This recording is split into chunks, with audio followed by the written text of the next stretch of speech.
Now you may be wondering, how the world did I edit it? Well, I'm going to teach you really simple. Go ahead and get CuteCut. If you don't want any watermarks on it, it's actually really simple. You can pay for it and have it removed. The app itself is it's really easy to use. So first things first, I actually went ahead and added the audio. So I went ahead, just recorded a stupid thing off YouTube and extracted audio only. Now I have it running. Awesome. The next thing that I use is Adobe Photoshop Mix, which is free in the App Store.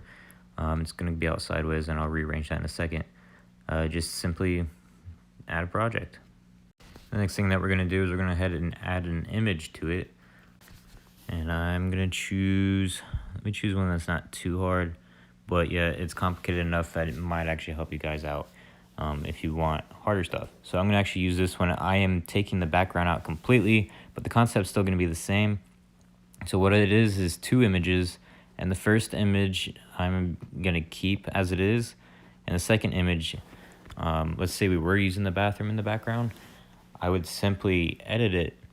I actually use Instagram for this, but I would edit it and fade it out and then save it, and I can go back to this. It doesn't have to be in that exact order, but I can go back to this and go ahead and select my original image where I'm in it, enlarge myself enough so I can see myself, and then go ahead and click on the cut option, and I'm going to go ahead and remove or add anything that I want.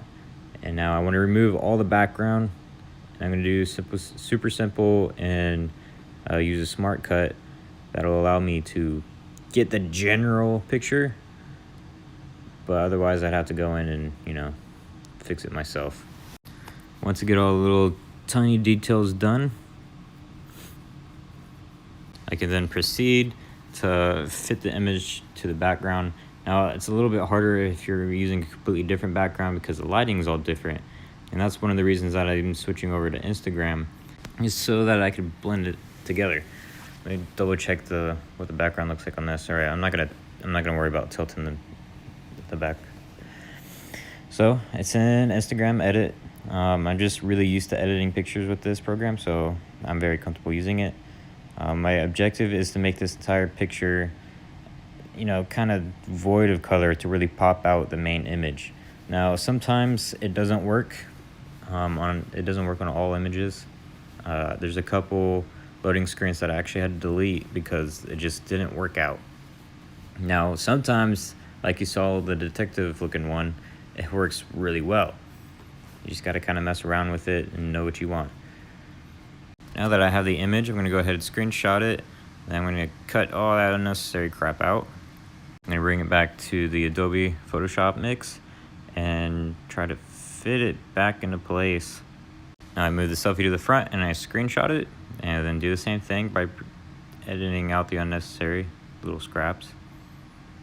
Now I take it back to Instagram and I sort of try to blend it using the same software that I used before, but remembering to try to keep in mind that I need the front image to remain with a little saturation, with a little bit of color, but not so much so that it just noticeably not a part of the picture anymore.